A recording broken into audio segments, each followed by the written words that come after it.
आप पहली दफ़ा इलेक्शन लड़ रहे हैं और हमने कल देखा कि आप जब लोगों से वोट मांगने जाते हैं तो वहाँ पे आप कुरान का हलफ भी उठाते हैं कि आप अगर इलेक्शन जीत गए तो आप अपनी पार्टी का साथ नहीं छोड़ेंगे। तो ये हलफ उठाने की जिम्मेदारी की वजह क्यों पेश आई आपको? जी बहुत शुक्रिया अमीर साहब। ज़ाहिर है ये तमाम मामला जो है ये सिंबल से मुंसलिक है। जब हमसे सिंबल छीना गया तो उसके साथ ही इलेक्शन कमीशन ने ऐलान कर दिया कि अब तमाम उम्मीदवार पीटीआई के जो हैं उनकी हैसियत आज़ाद उम्मीदवार की होगी और उनको पार्लियामान में भी आज़ाद उम्मीदवार की हैसियत से देखा जाएगा। अब इससे एक ज़ाहिर एक बेयकीनी की सूरत पैदा हो गई कि मुंतखब होने के बाद एक आज़ाद मेंबर जो है वो आप जानते हैं 3 दिन में किसी भी और सियासी जमात का मेंबर बन सकता है। तो क्या हम मुंतखब होने के बाद किसी दबाव या लालच के तहत दीगर सियासी जमातों की तरफ रुख करेंगे? ये एक सवाल है और एक सही सवाल है लोगों के जहन में। तो जहाँ भी हम जाते हैं ये सवाल उठता है और ज़ाहिर है मेरी अपनी पोजीशन तो बहुत क्लियर है। मेरे नॉमिनेशन पेपर पे लिखा है पीटीआई, मैंने पीटीआई का टिकट भी जमा कराया है और मैं इस हवाले से बिल्कुल वाज़े हूँ कि इलेक्शन कमीशन की जो तावील है वो गलत है। ठीक है, सिंबल और पार्टी का मेंबर होना दो मुख्तलिफ बातें हैं। आपने पार्टी को सिंबल नहीं दिया लेकिन मुझे पार्टी की मेंबरशिप और पार्टी के टिकट से तो महरूम नहीं किया। मैंने जब टिकट फाइल कर दिया तो मैं पार्टी ही का मेंबर हूँ और इस हवाले से शायद हम अदालत का रास्ता भी लें कि मुझे पीटीआई ही का मेंबर समझा जाए। लेकिन जब तक ये नहीं होता इस वक्त इलेक्शन कमीशन की नज़र में हमारी हैसियत आज़ाद की है। इसलिए लोगों का ये तकाज़ा होता है कि आप अपनी वफ़ादारी का जो है इजहार कीजिए और अगर इजहार करने के लिए ये तकाज़ा होता है कि आप हल्फ लीजिए तो उसमें कोई मुज़ायका नहीं। मैं बिल्कुल हल्फ एक दफ़ा लिया है, आइंदा भी लूँगा। ठीक है। सलमान रफ़ीक साहब, आपने तो पहले बहुत दफ़ा इलेक्शन लड़ा है, आपको कैसा लग रहा है कि क्या जो इंतखाबी सरगर्मियाँ हैं वो ज़ोर पकड़ रही हैं? क्योंकि आपकी पार्टी के बारे में कुछ लोग ये सवाल उठा रहे हैं जी कि आपकी पार्टी के जो कायद हैं नवाज़ शरीफ साहब वो उस तरह से एक्टिव नहीं हैं। गो कि आज उन्होंने एक मानसरा में बड़े जलसे से ख़िताब भी किया है, लेकिन आम तासुर यह है कि अभी बहुत भरपूर अंदाज में इलेक्शन एक्टिविटी शुरू नहीं हुई। हमें उसमें ना एक तो मौसम का भी था असर थोड़ा सा। हम खुद भी चूँकि कंपेन हमने बड़ी लेट शुरू की, टिकटें हमारी जो थी वो 10-11 तारीख को फाइनल हुई, उसके बाद कंपेन की। तो कंपेन जब आप शुरू करते हैं तो आपको 5-7 दिन चाहिए होते हैं पूरे इलाके में अपना टेम्पो बनाने के लिए। शहबाज साहब भी एक्टिव हैं, बीबी मरियम भी एक्टिव है, बड़े मियाँ साहब भी एक्टिव हैं। और आप देखिए हमने एक बहुत बड़ी एक्सरसाइज की। हमने इंटरव्यूज़ किए, पहले डिस्ट्रिक्ट कोऑर्डिनेटर से हमारे, मैं सियालकोट का इंटरव्यू किया, 50 लोगों का इंटरव्यू किया, फिर डिवीजन मेरे जो थे इंचार्ज वो हनीबा भाई साहब थे, फिर हमने उस स्टेप पे किया, तीसरे स्टेप में फिर उसके बाद माल्टाउन हुआ। 18-20 दिन सारे जो पार्लियामानी बोर्ड था, मियाँ नवाज शरीफ, शहबाज साहब, ये सब लोग बैठ के तो पूरी एक कम्प्रीहेंसिव हमने एक्सरसाइज की ताकि सही लोगों को लाएं।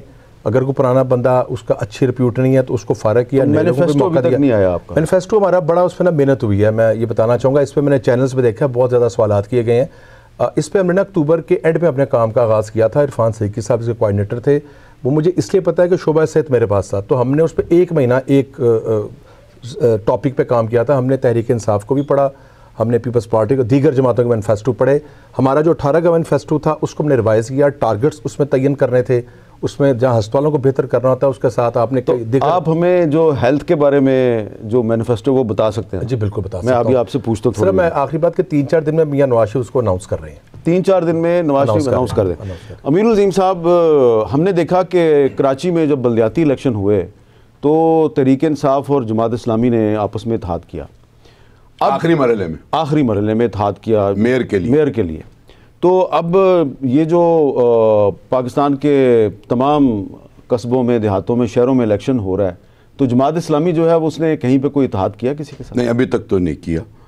हम अपने झंडे और अपने निशान के ऊपर मैंने देखा है कि तकरीबन हर शहर में आपने अपने उम्मीदवार खड़े किए हैं। जी, इसमें कोई शक नहीं है। हमने तकरीबन 90% कैंडिडेट्स। तो ये ज़रा लोग ये जानना चाहते हैं कि पहले आप MMA में थे तो मुख्तलिफ जो मजहबी जमातें थी उनके साथ इत्तेहाद था, उससे पहले आप IGI में थे तो मुस्लिम लीग नून और दीगर जमातों के साथ इत्तेहाद था। इस दफ़ा जमात इस्लामी जो है वो बग़ैर किसी इत्तेहाद के मैदान में आ गई है, इसकी क्या वजह है? 1970 में हमने अपने प्लेटफार्म के ज़रिए इलेक्शन लड़ा और उसके बाद फिर बांग्लादेश, एक पूरी कहानी है, अफ़गानिस्तान, कश्मीर, और हमारे यहाँ ये ख्याल पैदा हुआ कि यार चलो हमें सीटें मतलूब नहीं है, दरवेश लोग हैं, कुछ लोगों को आगे करें, हो सकता है कि वो मकासद पूरे हो जाएं जिसके लिए पाकिस्तान हासिल किया गया था। और इसके लिए हमने 2-3 शॉर्ट रास्ते इख्तियार किए। लेसर इवल का फ़लसफ़ा भी जो है ना वो लोगों ने हमें समझाया और हम उस तरफ गए भी। लेकिन फिर महसूस हुआ कि जब कोई इक़्तिदार पर अपनी गिरफ्त पूरी तरह से मजबूत कर लेता है तो इलेक्शन जीतने के अगली ही दफ़ा वो कहता है कि जी जुमे की छुट्टी बंद करते हैं, इतवार की छुट्टी बहाल करते हैं। एक मगरिब को पैगाम जाता है कि we are not so fundamentalist. इन सारे तजर्बात के बाद हमने ये देखा कि ये रास्ता ठीक नहीं है और अपने झंडे और अपने निशान के ऊपर आगे बढ़ें, और उसका बहुत अच्छा रिस्पांस आया। यानी ये कोई आज का फ़ैसला नहीं है, ये पिछले इलेक्शन के बाद हमने फ़ैसला कर लिया था कि हम इस मुल्क में एक सेकुलर और लिबरल सियासत के बजाय जमाती सियासत का जो है वो आगाज़ करें।